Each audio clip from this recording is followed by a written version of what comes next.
Não há coisa mais prazerosa do que fazer um bolo perfeito. No entanto, uma das dúvidas mais comuns que vejo por aí é: por que o bolo cresce e depois murcha ainda no forno? Acredite, isso acontece com mais frequência do que você imagina. É como diz o velho ditado: a pressa é inimiga da perfeição. Seja qual for a receita, se não houver o máximo de cuidado e calma na hora do preparo, esse problema desagradável pode acontecer. Portanto, se isso aconteceu com você, provavelmente deve ter errado em alguma etapa da produção do bolo. E você verá nesse vídeo que há várias formas de prevenir esse desastre. Quando o bolo murcha, ele perde toda aquela textura fofa, o que acaba deixando o bolo com um aspecto mais pesado. Por mais que você siga à risca a receita do bolo, algumas vezes poderá se deparar com esse problema. Quer saber por que o bolo cresce e depois murcha ainda no forno? Então confira só algumas dicas e informações que separei para te ajudar. Por que o bolo cresce e depois murcha ainda no forno?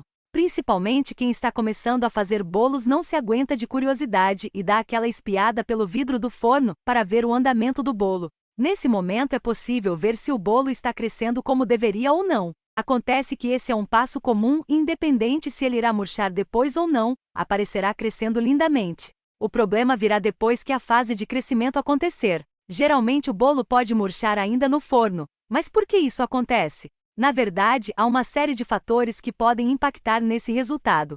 Sendo assim, reuni os principais fatores que você precisa ficar de olho ao fazer sua próxima receita. Veja só: abrir o forno antes da hora. Isso acontece muito e deve ser evitado. Uma coisa que poucas pessoas sabem é que o fermento demora um certo tempo para agir e ele somente começa a agir em contato com uma alta temperatura. Agora imagine, ele começa a fazer efeito e você corta esse processo. O que acontecerá? O seu bolo começará a murchar ainda no forno. Isso porque o calor não pode ser interrompido até completar o mínimo de 30 minutos, pois esse é o tempo que o fermento leva para fazer o seu trabalho. Portanto, nem pense em abrir o forno antes dos 30 minutos de cocção. Geralmente as receitas de bolos caseiros simples pedem exatos 35 minutos para que a receita fique pronta. Algumas receitas pedem mais tempo e também dependerá muito da potência do seu forno. É bom ficar de olho. Leve em conta os ingredientes. Outra coisa que você precisa ter em mente é em relação aos ingredientes da receita. Em um bolo que tem na receita ingredientes mais líquidos, a tendência mesmo é que ele não cresça muito. Isso é normal. Receitas como bolo molhado de laranja, bolo cremoso de fubá, bolo de leite moça ou bolo de banana não costumam ficar altos e fofos. Dessa maneira, vale a pena adequar o modo de preparo de acordo com cada receita. Ainda falando de ingredientes, é muito importante seguir à risca as receitas.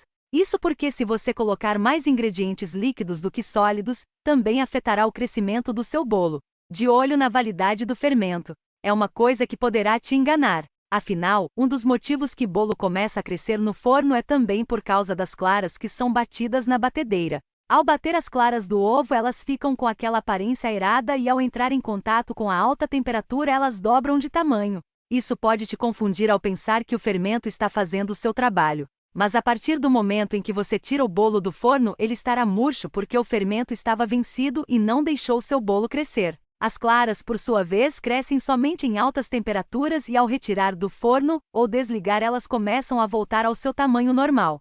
Cuidados no modo de preparo. Por que o bolo cresce e depois murcha ainda no forno? Um dos motivos é bater o fermento juntamente com a massa. Dois ingredientes não podem ser batidos: o fermento e as claras em neve. Estes devem ser incorporados à massa pronta no final e delicadamente. O ideal é que você misture esses dois ingredientes com uma colher ou um fouet bem devagar. Leve imediatamente ao forno após bater. Outro erro que muitas pessoas cometem é deixar para untar a forma após bater todos os ingredientes. Lembre-se que o fermento começa a agir assim que ele entra em contato com os outros ingredientes. Dessa forma, o ideal é que sua forma já esteja untada e enfarinhada após misturar os ingredientes. Assim, seu forno também deverá estar pré-aquecido em 30 minutos. O bolo deve então ser levado ao forno imediatamente após terminar de preparar a massa. Somente assim você não correrá o risco de ter um bolo murcho. E após estar pronto, o que fazer? Porque o bolo cresce e depois murcha ainda no forno.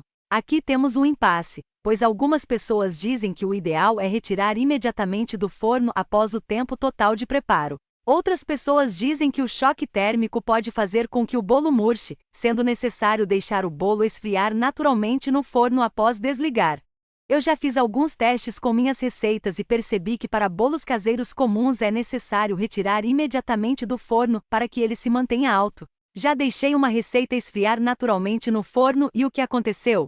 Ficou murcho e solado. Então sugiro que você também faça esses testes, mas nunca coloque o bolo ainda quente em uma superfície totalmente gelada. Coloque sobre um pano ou toalha para que ele vá esfriando aos poucos. Agora você já sabe por que o bolo cresce e depois murcha ainda no forno, não é mesmo? Viu só como não existe um só motivo para isso? As receitas de bolo caseiro são mesmo uma arte e devem ser seguidas com todo cuidado. Qualquer deslize pode influenciar no resultado.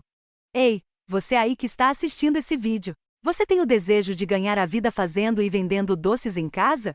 Você quer ganhar uma renda extra sendo confeiteira e dona do seu próprio negócio? Se a resposta for sim, eu tenho algo especial para você. No primeiro link da descrição desse vídeo, vai ter o melhor curso de confeitaria online que existe no Brasil. É sério, eu não tô exagerando. Para vocês terem uma ideia, já são mais de 50 mil alunas que já fizeram esse curso e hoje em dia estão faturando de 3 a 7 mil reais por mês, apenas fazendo doces em casa.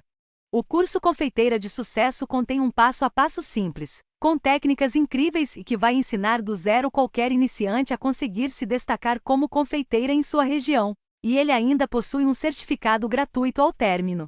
Clique no primeiro link da descrição e saiba mais sobre esse curso que vem transformando a vida de milhares de pessoas através do ensinamento de técnicas e dicas secretas que nenhuma confeiteira revela. Enfim, espero que você tenha gostado desse vídeo.